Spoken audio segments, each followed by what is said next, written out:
you're trying, but trying isn't enough in life. Yeah. You got to do it.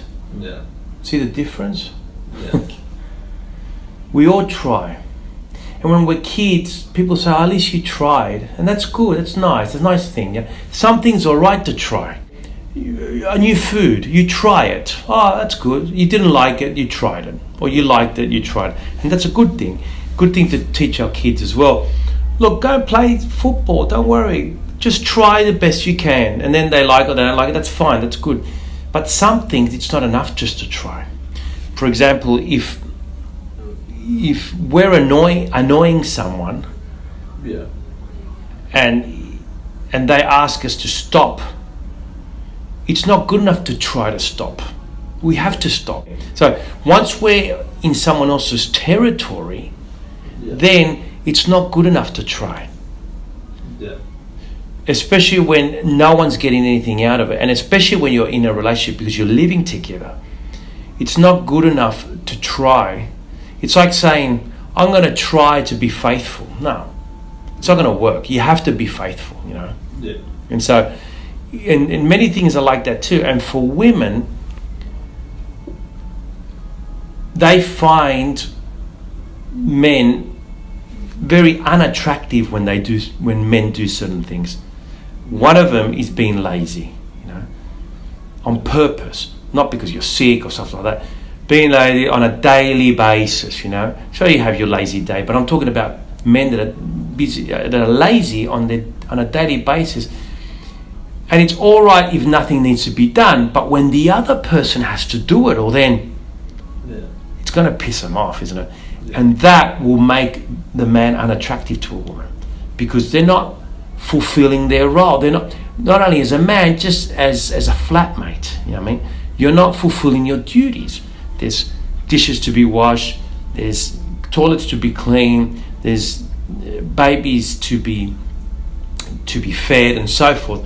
Some things, some people are better at doing than others. That's fine. So you might say, okay, I'm going to do the garden, you change the kid. That's fine. There's nothing wrong with that. You know, some people might think there's something wrong with it. I don't. I think that if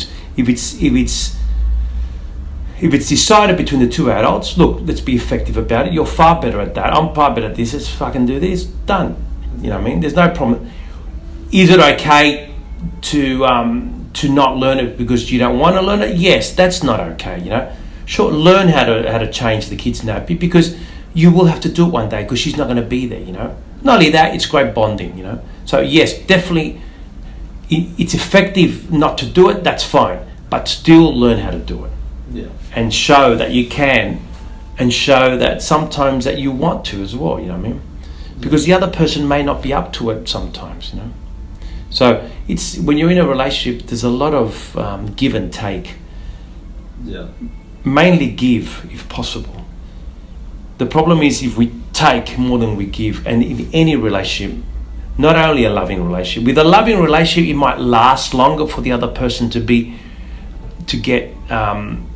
become uneasy and to make a decision to stop the relationship, sure, because there's love involved. But in the end, the final is exactly the same. It ends badly. It ends with the collapse of the relationship. So whether it's a work relationship, it's a friendship, like we said, a loving relationship just takes longer because the person has more patience. There might be more involved, like mortgages and children. But the effect on the person is exactly the same. You know?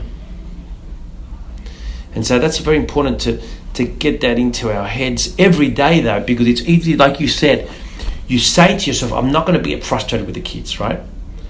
Okay, I'm not going to get frustrated with the kids. Then the next day you get frustrated with the kids. It's because the brain didn't believe you. Your brain didn't believe that's what you want, you know? Yeah. And you didn't believe that that's what you want because you didn't do it enough. It's all about practice. So for example, like you say, okay, let's go back to that same situation. I'm not going to get frustrated with my kids, right? Then the next day you get frustrated with your kids. That's what you said, right? Yeah. And that is normal. Of course that's going to happen. It's like saying, I'm right-footed and I want to kick the ball with my left foot as good as my right foot. Yeah. And then tomorrow comes and I kick the ball better with my right foot. Of course. It's only been 24 hours. Yeah. You know what I mean? Yeah. You haven't given enough time and practice for your left foot to be better than your right foot. Of course, the next day, your right foot's still going to be better. Of course, you're still going to get frustrated with your kids because that's where you're at. That's how you're functioning. To change that behavior takes time. Changing behavior, changing a habit, condition yourself and recondition yourself. One very important element is time. Yeah. Time. So, for example, I started brushing my teeth with my left hand about 2 years ago. And at first, I'll do it up my gums. I'll hit the thing with my gums because I wasn't caught. And now I can perfectly brush my teeth with my left hand like with my right hand, even though I'm right-handed. So I've been right-handed for 50 years or 49 years, and I've been left-handed for 2 years with brushing my teeth. And it's about the same at the moment because I brush my teeth twice a day, and over 2 years, that's a shitload of brushing, isn't it? Yeah.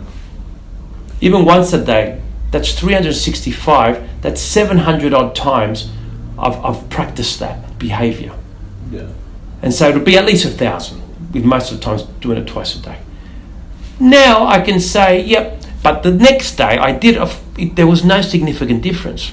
Even after a week, there wasn't much significant difference. Actually, my arm hurt because I was using muscles that I wasn't using, but now I can brush my hair. I've done it with my hair as well the last 2 years. Yeah. And I only did that because I had a pain in my right arm once. I couldn't, actually my shoulder, I couldn't lift it. I playing cricket. And I didn't want to use it. And I said, well, am I an idiot? I've got 2 arms. Why haven't I used my left hand before? So I started doing it. And I had to remind myself, but it was easy because the pain reminded me because I didn't want to use my right arm. So that made it easier for me to use my left hand. But all behaviors like that.